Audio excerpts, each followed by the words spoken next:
yang sebelum nikah belajar tentang pernikahan? Angkat tangan. 1, 2, 3, 4, 5, 6, 7, 8. Dari 1.200 orang cuma 8. Masya Allah. Yang lainnya ilmu katon ya. Ilmu apa? Ilmu katon. Artinya apa? Artinya memang kita ini terlalu sembrono, terlalu berani untuk mengarungi sesuatu dalam keadaan kita tidak tahu ombaknya seperti apa, kita tidak tahu kedalamannya seperti apa, kita tidak tahu badainya bakal sebesar apa. Tapi kita ini bonek, sing penting maju. Padahal modal orang itu menikah bukan cuma niat, bukan cuma nekat, tapi dia mengerti apa yang harus dijalankan di dalam rumah tangganya. Maka apabila Allah menginginkan kita baik, Allah dekatkan dengan majelis semacam ini. Alhamdulillah. Saya awali dengan satu cerita. Cerita ini dari satu sahabat Nabi yang mulia yang bernama Abu Dzar Al-Ghifari radhiyallahu taala anhu. Abu Dzar Al-Ghifari ini banyak sekali dipuji oleh Nabi Muhammad, banyak. Karena kecintaan Nabi Muhammad kepada Abu Dzar. Suatu hari Nabi Muhammad mengatakan tentang Abu Dzar, tidaklah ada yang dinaungi oleh langit dan berjalan di atas bumi afsahu lahjatin min Abi Dzar, yang ketika ngomong itu lebih fasih dibandingkan Abu Dzar. Tidak ada di bawah langit, di atas bumi, tidak ada yang lebih fasih dibandingkan Abu Dzar Al-Ghifari. Dan Abu Dzar ini salah satu di antara sahabat Nabi yang menikahnya cukup telat. Menikahnya telat. Karena nikah itu bukan masalah cepat atau lambat, tapi nikah itu masalah siap. Masalah apa? Siap. Jadi tidak ada aib kalau antum terlambat menikah karena memang antum merasa belum cukup ilmunya, belum cukup persiapannya, belum cukup kematangannya. Tidak apa-apa. Daripada antum zalim. Zalim kepada siapa? Kepada pasangan, kepada mertua, kepada calon anak. Maka itulah kenapa ada cerita Umar dilapori seorang laki-laki tentang anaknya yang durhaka. Faham semua kan ceritanya? Terus ditanya sama Umar, bagaimana durhakanya anakmu? Kalau dipanggil tidak mau datang. Kalau diajak berbicara bahasanya tinggi, nyentak. Kalau diperintah tidak mau nurut. Sama Umar dipanggil anak itu. Umar tanya, kamu dilaporkan oleh bapakmu katanya kamu durhaka. Anaknya tanya, durhaka itu apa? Dipanggil nggak mau datang, diajak berbicara nadamu tinggi, dan kalau diperintah engkau tidak mau melakukan. Kata anaknya, ajal, betul itu saya. Umar tanya, kenapa kamu tidak merasa aneh dengan perbuatan itu? Dibilang Umar, kalaulah itu dibilang kesalahan, maka orang tuaku bersalah terlebih dahulu sebelum aku bersalah kepadanya. Ditanya, apa kewajiban orang tua kepada anak? Kata Umar ada 3. Nomor 1, dipilihkan ibu yang baik. Kata anak tadi, saya tidak punya ibu yang baik. Umar kaget, kok bisa anak tidak bangga dengan ibunya? Terus ditanya, waman ummuk, terus ibumu siapa? Dibilang sama anak tadi, ummi amatun saudaun fis suqi ishtaraha abi bithamanin bakhas thumma jama'aha wa waladatni. Ibuku ini budak perempuan dengan harga murah yang dibeli bapakku di pasar ketika bapakku butuh perempuan, digauli, hamil, lahir saya. Kata Umar, oh iya, pantas kamu seperti ini. Karena bapaknya tidak punya ilmu. Anaknya jadi korban. Coba kita jujur Pak. Berapa banyak anak kita jadi korban gara-gara kita tidak ibadah? Berapa banyak anak kita jadi korban gara-gara kita tidak pernah datang ke majelis taklim? Berapa banyak anak kita jadi korban ketika kita tidak bisa baca Quran? Tapi sayangnya kita tidak merasa. Kita bilang, ya biasa, emang kenapa gitu loh. Padahal ini kesalahan besar. Yang kedua apa kata Umar? Diberi nama yang baik. Kata anak tadi, saya tidak punya nama yang baik. Umar tanya, wa masmuk, jenengmu sopo? Dibilang, ismi Ju'al, jenengku Ju'al. Ju'al itu kalau bahasa Surabaya kecoa. Namanya anaknya siapa? Kecoa. Dan antum buka dalam kitab Ar-Rahiqul Makhtum, sejarah Nabi. Kenapa orang Arab itu ngasih nama anak-anaknya dengan nama binatang? Punya enggak teman Arab namanya Namir? Namanya Asad, punya? Orang-orang Arab. Nama itu kan nama-nama binatang. Karena dalam sejarah orang Arab memberi nama anaknya untuk musuhnya. Jadi dia ngasih nama anaknya untuk siapa? Untuk musuhnya. Jadi kesannya ini anakku nanti yang akan membalaskan dendamku kepada musuhku. Maka dikasih nama yang menyeramkan. Mungkin bapak ini musuhnya wedi kecoa. Akhirnya anaknya dikasih nama kecoa. Kata Umar, ya sudah bas, ente dua ndak dapat. Orang tuamu zalim. Yang ketiga apa? An yu'allimahul kitab was sunnah, diurui Quran dan sunnah. Diajari Islam, diajari ibadah, diajari sing genah. Kata anak tadi, abi masyghulun fis suq bi tijaratihi. Ndak bisa, bapakku sibuk meeting, bapakku sibuk teken MOU, bapakku sibuk ngontrol proyek, sampai ndak pernah ngajarin saya. Hati-hati loh Pak. Antum buka di buku pendidikan anak, yang wajib ngajarin anak itu bukan guru tapi orang tua. Hati-hati. Itu kewajibannya siapa? Orang tua. Nah, sudah kata Umar, ya sudah. Kalau kamu yang tiga ini tidak dapat, ibumu tidak baik, namamu tidak baik, bapakmu tidak ngajarin kamu tentang Islam, maka kata Umar apa? Berarti kamu ini korban dari kebodohan bapakmu. Ganti bapaknya dipanggil, antum tahu diapain? Dicambuk sama Umar 8 kali cambukan. Gara-gara kebodohanmu, kamu menjadikan anakmu sebagai korban. Nah, ini ceritanya di zaman Umar. Di zaman Masjid Al-Ikhlas, ada apa enggak cerita begini? Jujur aja, enggak apa-apa. Enggak ada. Wah, Pak. Nah, repotnya di situ. Ada satu lagi cerita di zaman tabi'in. Di zaman apa? Tabi'in. Ada seorang bapak masuk ke rumahnya anaknya, karena dia perpegangan dengan dalil anta wa maluka li abika, kamu dan semua bondomu punya bapakmu. Maka antum kalau belajar ilmu fikih, dalam fikih itu kalau ada bapak membunuh anak ndak dikisos. Mau dicoba? Ruwet ini ya. Ndak dikisos. Kenapa? Karena memang itu ada kepemilikan bapak di sana. Cukup dipenjara. Nah sudah, maka bapak ini ngerti, oh ini rumah anakku berarti rumahku. Dia masuk ke rumah anaknya, tung. Wah, anaknya kaget, diuncali pakai batu besar. Pas kena di kepala bapaknya, gocer. Dalam keadaan penuh dengan darah itu bapak lari ke mahkamah, ke pengadilan. Dilaporkan itu anak oleh bapaknya kepada qadhi. Dibilang, ma balud dam alladhi yajri fi wajhik, ini urusan apa darahmu ini keluar? Kemudian bapaknya bilang, romani waladi bil hajari hina dakhaltu baitah, anakku nguncali sirahku dengan batu ketika saya masuk ke rumahnya. Kata qadhinya, ayo pasukan seret anaknya ke sini, seret anaknya ke pengadilan. Ketika anaknya datang, antum tahu yang pertama kali ditanyakan oleh qadhinya apa? Ditanya oleh hakimnya apa? Kenapa kok sampai bapaknya berdarah? Enggak. Pertanyaannya apa? A'allamaka abuka alkitaba was sunnah? Apakah kamu pernah diajari Quran dan sunnah oleh bapakmu? Pernah enggak diajari Quran sunnah sama bapakmu? Anak tadi bilang, la walau harfan, satu huruf pun tidak.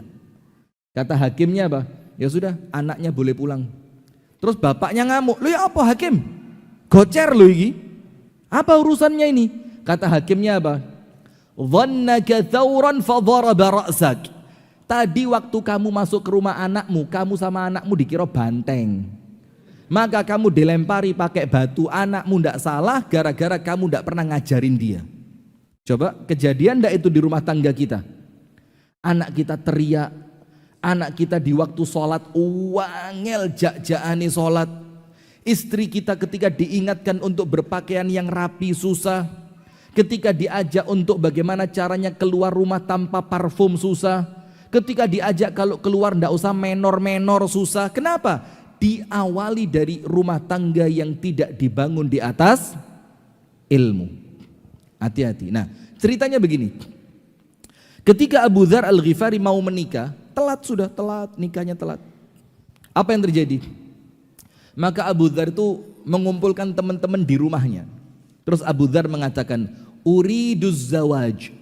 Wahai konco-konco. Kalau Surabaya panggilannya cak gitu ya. Cak. Cak. Jangan diganti O, cak. Cak. Ini konco-konco, saya mau nikah, kata Abu Dzar. Fabhathuli an dzati din. Carikan saya perempuan model sakarepmu. Sing penting ngerti agama. Lihat Pak, sekelas Abu Dzar masih merasa penting untuk mencari istri yang ngerti agama. Sekelas siapa ini? Abu Dzar. Karena Abu Dzar ngerti kehidupan rumah tangga itu tidak seindah bayangan drama Korea. Ibu-ibu, Bu, nonton drakor, tobat. Bu, apa istilahnya drakor itu apa? Enggak, yang biasa episode pertama itu ada bahasanya itu apa? Jangan pura-pura enggak tahu loh Ustaz. Enggak tahu ya. Nah, ini karena Abu Dzar ngerti rumah tangga itu tidak seindah sinetron. Maka Abu Dzar tahu gelombangnya bakal besar, ujiannya bakal banyak, kesabarannya pasti diuji, didik anaknya pasti berat. Maka Abu Dzar cari siapa yang meringankan itu untukku. Cari perempuan modele bebas, sing penting ngerti agama. Kalau kita dibalik, agamane bebas sing penting ayu. Ya, agamane bebas sing penting soge. Mau dari mana baiknya rumah tangga kita ini? Wong rumah tangga dunia berapa lama sih paling? Ayo berapa lama paling? Sementara itu kalau kita pindah ke akhirat untuk selama-lamanya.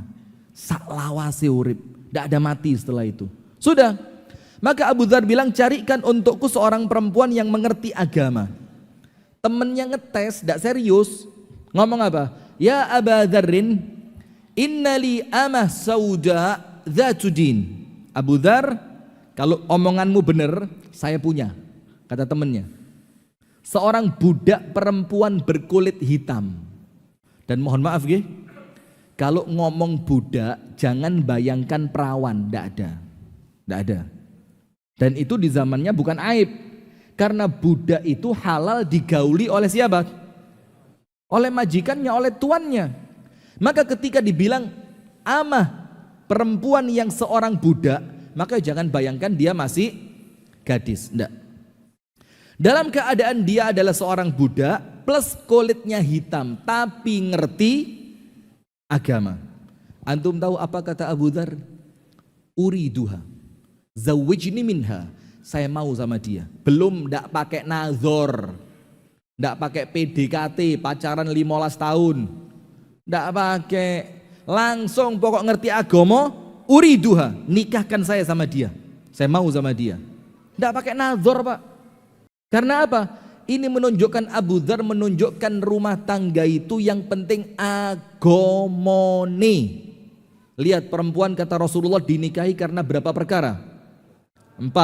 Bukan nikah 4 perempuan, bukan, jangan salah paham. Nanti berarti yang satu kaya, yang satu cantik, yang satu turunannya apik, yang situ ngerti agama. Berarti papat Ustaz, ngawur. Ini cara menafsirkan orang yang ngebet ya begini. Kata Rasulullah yang pertama, li jamaliha, karena ayune. Karena masih melarat, sing penting ayu, melaratnya termaafkan. Nomor 2, lima liha, karena kekayaannya. Sing penting soge, eleo titik iso dioplas. Kalau mereka yang tidak ngerti, suntik skincare, suntik pemutih, hidungnya dipasangi Pinocchio lah lihat. Subhanallah. Yang ketiga, karena hasab. Hasab itu bukan nasab, beda. Kalau nasab itu bapaknya siapa, bapaknya bapak siapa, bapaknya bapak-bapak siapa. Itu nasab. Kalau hasab itu artinya kecondongan keluarga ini ke arah mana. Itu namanya hasab. Ada keluarga kecondongannya dagang, ada. Ada keluarga kecondongannya jadi politikus, ada. Ada keluarga kecondongannya masjid, ada. Maka sama Nabi disuruh lihat kecondongan agama itu, keluarga itu ke arah mana. Dan yang terakhir karena agamanya. Dan untuk ngomong agama Nabi Muhammad bilang apa? Fadhfar bidzatid din taribat yadak. Fadhfar, antum tahu arti bahasa Arabnya, arti tekstualnya. Kalau pilihlah, fakhtar, itu pilihlah. Atau fab'ath, carilah. Tapi Nabi Muhammad mengatakan fadhfar, dhofar itu artinya menang. Ketika Nabi Muhammad mengatakan fadhfar bidzatid din, artinya apa? Menangkan perempuan yang ngerti agama. Kenapa bahasanya menangkan? Seakan-akan perempuan yang ngerti agama itu diperebutkan banyak orang, dan kalau panjenengan yang dapat maka panjenengan pemenangnya. Jadi digerebutan. Soge gak ngefek pak, gak ngefek. Antum lihat berapa banyak artis-artis soge-soge, yo selingkuh, yo cerai, yo KDRT. Na'udzubillah a'azzanallahu wa iyyakum ajma'in. Dan Rasul mengatakan pilih yang ngerti agama maka tanganmu selamat. Tanganmu selamat artinya apa? Ringan tanggung jawabmu kelak di hadapan Allah. Untuk laki-laki Rasulullah mengatakan idza ja'akum man tardawna dinah wa khuluqah fazawwijuh. Kalau datang ke rumah kalian seorang laki-laki niat ngelamar anak gadis kalian, laki-laki itu agamane api. Agamane api artinya apa? Agamane api, rukun Islamnya bagus, ndak pernah kelihatan ninggal sholat, ndak pernah kelihatan ninggal poso. Itu cukup, ojo terlalu teliti. Mau cari di mana Anda? Ndak ketemu malaikat di Surabaya, ndak ketemu. Yang penting ketok sholate genah, posone genah, ngaji yo iso. Wa khuluqah, dan baik akhlaknya. Apa standar baik akhlak itu apa? Tidak pernah kelihatan cacat secara budi pekerti. Gak tahu ketok mabuk nek ngarepe wong akeh.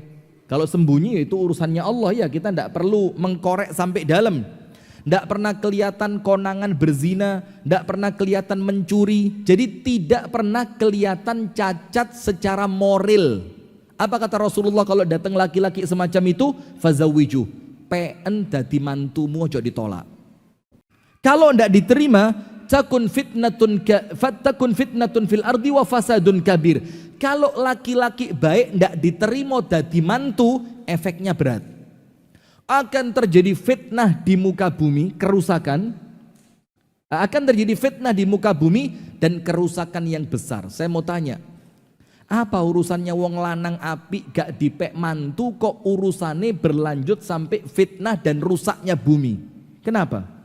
Karena al-irqa dassas, getih gak iso diapusi. Iki anake sapa, turunane sapa, bapake api opo elek, mesti kelihatan dari siapa?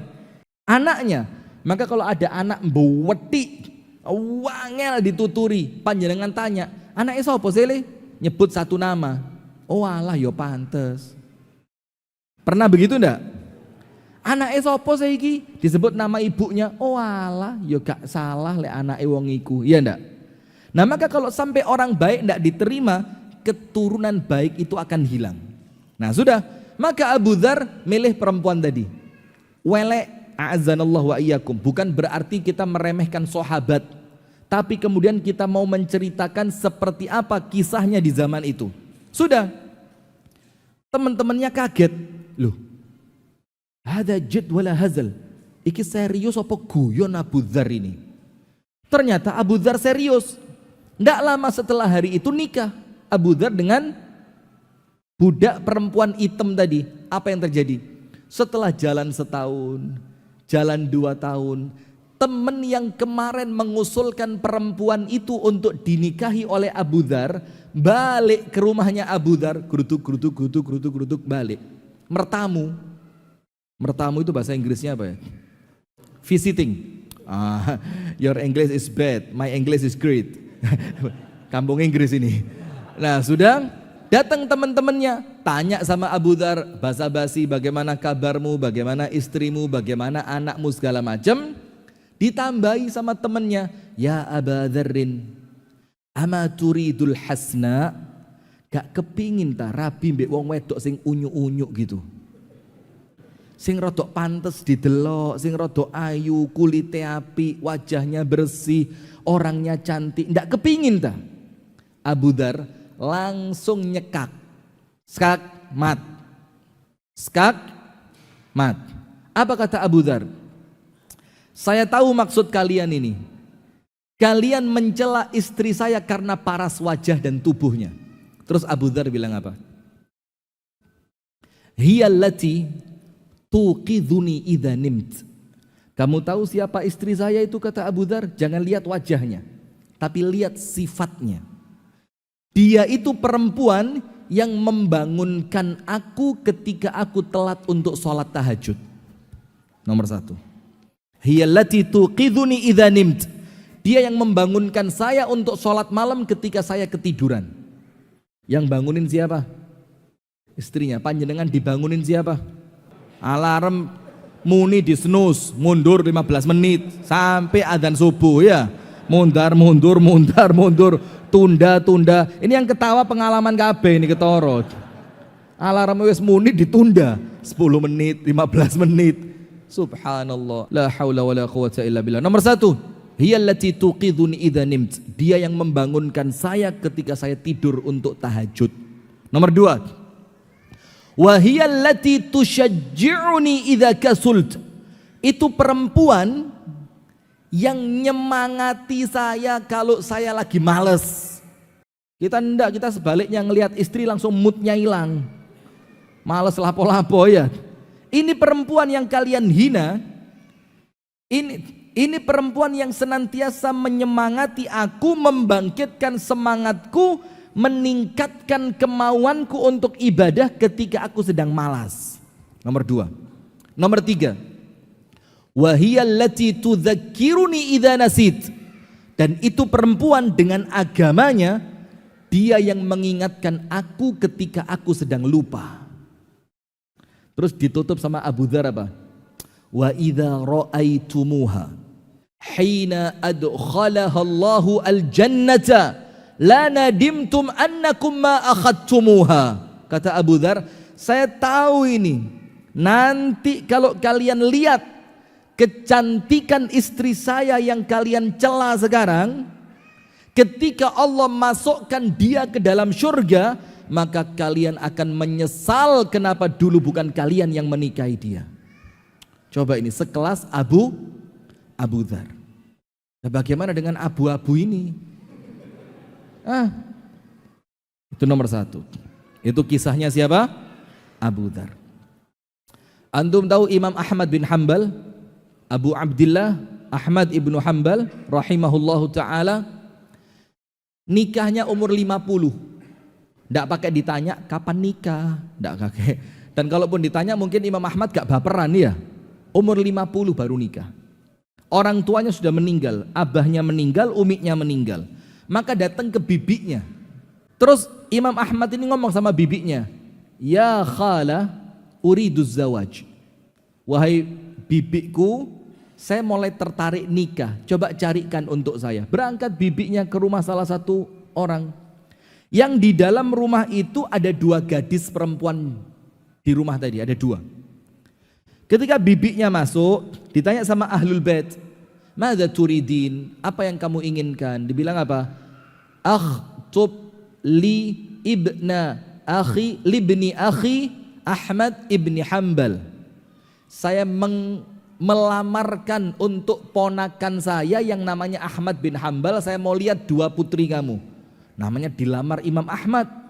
Dan Imam Ahmad ketika mau nikah sudah menjadi ulama yang terkemuka di zamannya. Maka pintu manapun yang diketuk tidak akan ditolak. Itu loh Pak, lek terapi Pak.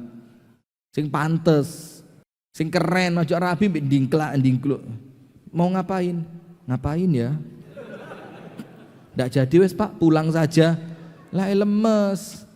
Ini antum yang yakin pintu manapun antum ketuk antum ndak akan ditolak. Kenapa? Kualitas diri, sing pantes, sing dewasa, sing keren, yang punya prestasi. Saya glembas-glembos sih. Iya, umur 17 tahun ndak bisa apa-apa di tempat kita ini. Dalam keadaan 17 tahun di zaman Nabi, panglima perang. Siapa namanya? Usamah bin Zaid. Subhanallah. Sudah. Maka keluar dua perempuan tadi. Karena mau ditunjukkan kepada siapa? Kepada bibinya Imam Ahmad bin Hanbal. Siapa tahu salah satunya dipilih. Sudah dilihat yang satu cantik jelita gak nyacat blas. Kalau bahasa orang Surabaya nyacat kualat. Mulai rambut, wajah, kulit, tinggi badan, semuanya perfect. Wayu pol. Tapi agamanya kurang. Nomor 2, biasa banget kalau tidak boleh dibilang jelek. Biasa banget, tapi agamanya cakep.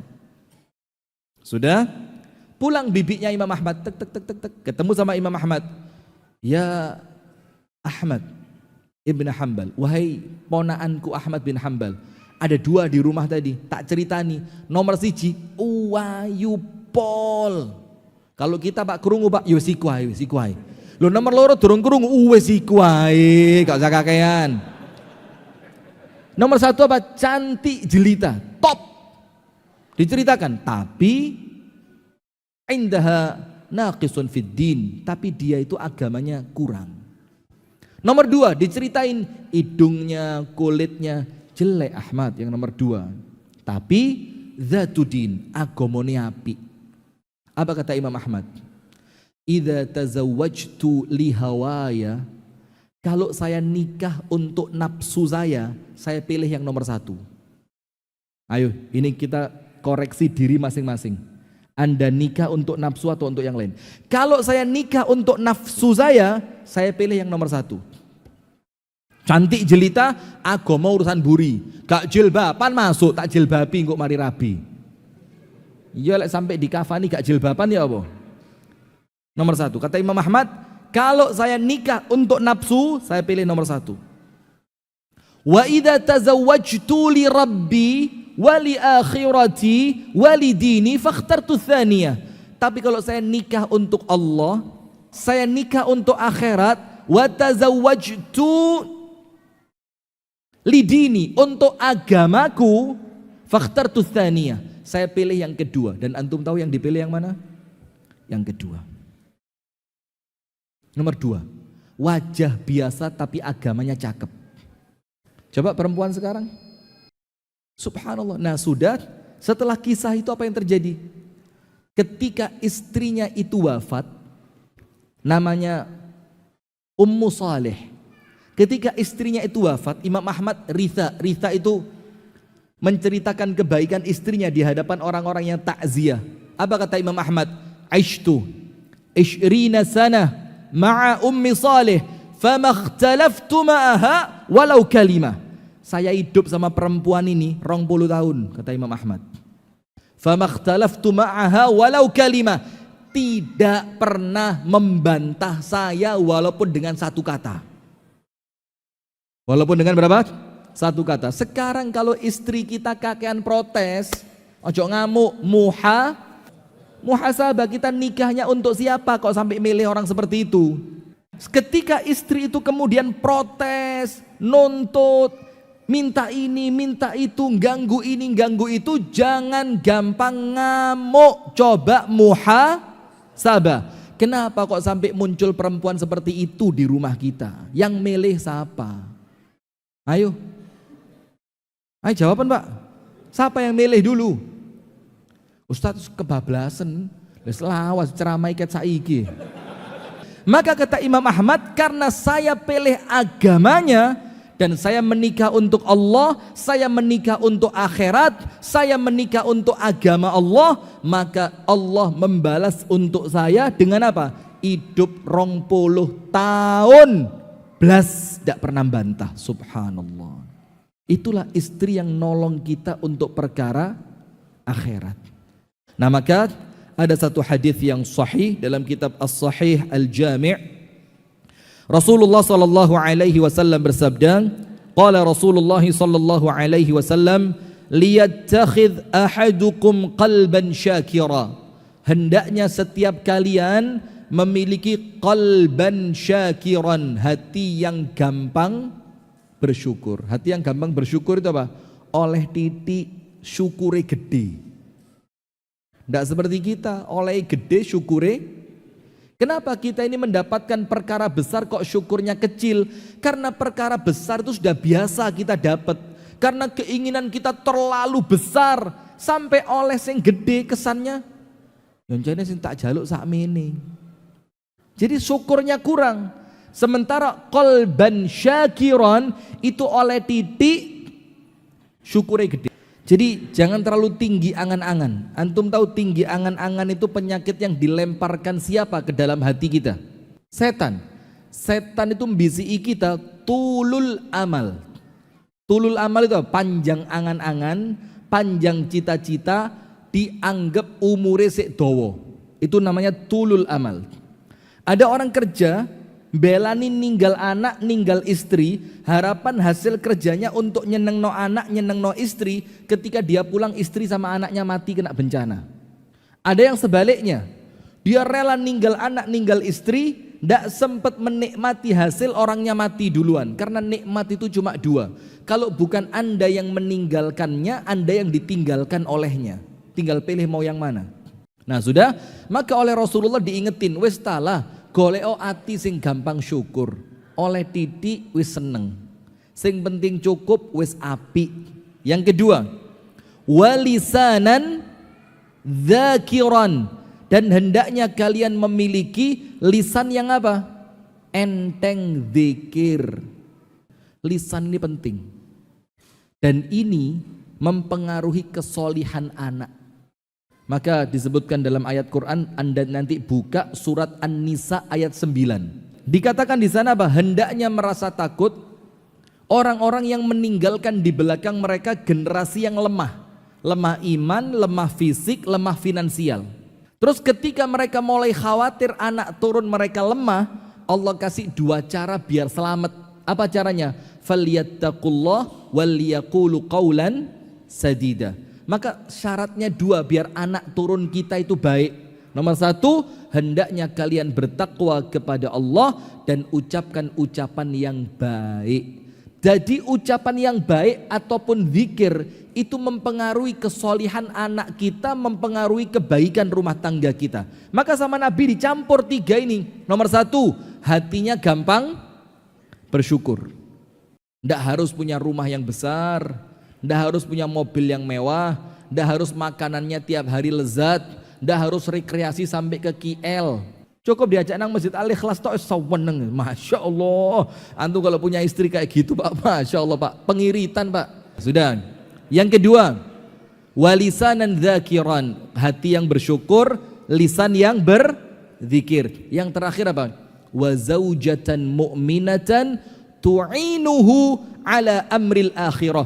Disuruh nyari istri beriman, bukan nolong jualan online, bukan nolong buka online shop, tapi apa? Tu'inuhu ala amril akhirah, yang nolong kamu sebagai suami untuk urusan akhirat. Itu yang sama Rasul disuruh tiga ini loh. Hatinya bersyukur, lisannya berzikir, istrinya nulungi akhirat. Seperti istrinya siapa tadi? Abu Dzar. Nggugah lek keturun, ngiling nolek pas lali, nyemangati lek pas males. Itu yang sama Nabi disuruh. Maka antum tahu istrinya para salaf zaman dulu, generasi sahabat, tabi'in, tabi'ut tabi'in. Kalau istrinya kalau suami mau berangkat kerja, istri itu nganter sampai pintu rumah, betul enggak? Bukan suaminya mau berangkat kerja, istrinya masih tidur. Ini ditalkin menisan lah wis. Bisi orang dek kupingi. La ilaha illallah. Ini tidurnya sudah seperti orang. Sudah diantar sampai pintu. Kemudian di depan pintu suaminya di BCI. Mas, cari yang halal mas. Carilah yang halal. Kalau dapat alhamdulillah. Kalau enggak dapat enggak apa-apa mas. Saya bisa enggak makan sama anak-anak sehari enggak apa-apa. 2 hari kuat. 3 hari masih kuat mas kalau sampean enggak dapat uang halal mas. Tapi kalau sampean bawa pulang harta yang haram mas, saya enggak kuat masuk neraka walaupun sebentar mas. Ojo mas, lihat. Jadi kalau suami mau berangkat kerja, istrinya ngomong begitu pak, enggak ada cerita ngoplos Pertamax dengan Pertalite, enggak ada pak. Enggak ada cerita itu, enggak ono. Enggak ada cerita sampai nyolong tambang timah sampai 300 triliun lebih. Saking besarnya 300 triliun pak. Kalau sekarang ada cerita korupsi 2M, kita ngomong cili eram. Gara-gara dikejutkan dengan apa? 300 T. Itu duit apa kresek apa kertas apa koran itu. Bayangin 300 T loh pak. Tidak bisa bayangin. Tidak bisa bayangin Anda. Duit gede ini. Maka terkadang orang itu terobsesi untuk cari yang haram. Terkadang dorongannya siapa? Nah terkadang. Jangan keras-keras pak, ngamuk nanti pak. Itu minuman botol bisa lempar ke depan itu. Bisa demo pas Israel Palestina itu. Nah sudah, kemudian apa? Dia bilang, kalau ndak dapat pun ndak apa-apa. Aku tak sabar, aku iso poso. Dan kemudian yang berikutnya apa jamaah? Ketika si suami itu betul-betul ndak dapat, yo diamalkan apa yang dia ucapkan tadi. Ketika suaminya tidak dapat uang dan keadaan pulang kesel, yo gak dilokno store. Kau ono mulih. Kau sari ini nang makmu ae. Ndak pakai begitu. Tetap konsisten dia. Ndak apa-apa mas, masuk dipijeti, dibuatkan minuman. Kalau ada sisa makanan diambilkan untuk bisa dimakan malam itu istri yang nolong akhirat. Ibunda Khadijah, tahu Ibunda Khadijah? Ibunda Khadijah itu ketika dinikahi oleh Nabi Muhammad itu sempat, a'azanallahu wa iyyakum, ini bukan dalam rangka menghina ya, itu sempat dipakai rebutan oleh pembesar Quraisy. Karena Ibunda Khadijah itu betul umurnya 40, cantiknya Masya Allah, akhlaknya Masya Allah, kewibawaannya Masya Allah, dan uangnya Masya Allah. Lengkap, mau cari apa lagi? Cantik, akhlak baik, kaya, cerdas, pedagang sukses. Nikah sama Nabi. Setelah nikah sama Nabi, berhenti dagangnya. Antum cek dalam kitab sejarah manapun. Tidak ada Ibunda Khadijah melanjutkan perdagangan setelah dinikahi Nabi, tidak ada. Tidak ada. Apa yang dilakukan? Mengabdi untuk suami. Sampai ketika Ibunda Khadijah meninggal, hartanya habis. Antum tahu harta itu habisnya kemana? Untuk dakwahnya Nabi. Subhanallah. Ini loh. Masuk surga bareng-bareng itu ketika ketemu pasangan yang model begini. Bukan pasangan yang apa tadi namanya tadi yang lagi rame itu? Velocity. Ini narik nang neraka ketok Velocity ini. Lawang suami kerja, istri ngarepe TikTok. Yes. Apa? Ini perasaan ndak tak ajak nang barongan kok kesambet jin. Ini jin masuk lewat mana? Di ruqyah malah gak mempan. Antum mau berharap apa dari istri yang model begitu? Nah sudah, sekarang antum buka ayatnya. Antum buka dalam Al-Quran surah Ar-Ra'du ayat 20 sampai 24. Surat apa? Ar-Ra'du 20 sampai 24. Itu aja yang kita bahas malam ini. Kalau Anda mau tambah, Anda tambahi surat At-Tur. Surat apa? At-Tur. Mulai ayat 16 sampai 24. 16 sampai 24 itu role model keluarga muslim ideal sedunia, sesurga. Ar-Ra'du 20 sampai 24. Saya baca cepat. Alladzina yufuna bi'ahdillahi wa la yanqudhuna al-mitsaq yaitu orang-orang yang menepati janjinya kepada Allah. Apa janji kita kepada Allah apa? Ibadah kepada Allah dan tidak menyekutukan Allah dengan sesuatu apapun. Wala yanqudhunal mitsaq, dan mereka tidak mengingkari janji. Hati-hati Pak. Janji itu Pak, ini pertaruhan antara mukmin atau munafik, dan hati-hati loh ya. Munafik itu bukan ringan. Munafik itu tidak ringan. Cirinya orang munafik salah satunya apa? Wa idza wa'ada akhlafa. Kalau berjanji diingkari. Wa idza u'tumina khan. Kalau dikasih amanah khianat. Sementara orang-orang yang iman, yang orientasi rumah tangganya adalah surga, nomor satu, nurut kepada Allah karena kita telah berikrar asyhadu alla ilaha illallah. Yang kedua, tidak pernah mengingkari janji. Meni. Berangkat. Jam 6. Sekarang antum lihat undangan pengantin. Undangan jam 9, mulai jam berapa? Antara yang ngundang sama yang diundang sama-sama ngertinya. Lek diundang jam songong ini ya kira-kira ngerti lah ya, mulai ini 9:30 paling cepat pisan. Sampai Pak KUA-nya pun ngerti. Ini apa namanya kalau bukan munafik coba? Hati-hati jamaah. Yang kedua, walladzina yasiluna ma amarallahu bihi ayyusal, yaitu orang-orang yang senantiasa menyambung apa-apa yang Allah perintahkan untuk disambung, tidak pernah mutus yang namanya silaturahim. Qati'ur rahim la yadkhulul jannah. Orang yang mutus silaturahim tidak pantas masuk surga. Hadis Bukhari Muslim. Mau apa Anda? Yang belani musuhan mbek mase, adike, ponaane, Pak Dene, mau masuk surga lewat pintu yang mana Anda? Sampai Abu Hurairah itu pernah ngusir jamaah pengajian gara-gara dapat laporan orang yang satu itu bermusuhan dengan pamannya dan belum baik-baikan. Sama Abu Hurairah diusir. Apa kata Abu Hurairah? Saya tidak mau rahmatnya Allah ke majelis ini tertutup gara-gara kamu. Pergi kamu dari majelis saya. Nomor dua, senantiasa menyambung tali apa? Silaturahim. Wa yakhshawna rabbahum wa yakhafuna su'al hisab. Takut kepada Allah, tidak macam-macam Pak. Wedi sama Allah, merasa diawasi oleh Allah, merasa bahwa dia bakal dihisab oleh Allah. Walladzina sabaru ibtigha'a wajhi rabbihim, yaitu orang yang senantiasa sabar dalam mencari ridhonya Allah. Sabar cari ridhonya Allah. Bengi ngantuk, sabar dia bangun, karena dengan bangun malam ridhonya Allah saya dapat. Kepingin medit tapi dia sabar, uang harus keluar untuk Palestina. Karena apa? Mengharapkan ridho dari Allah.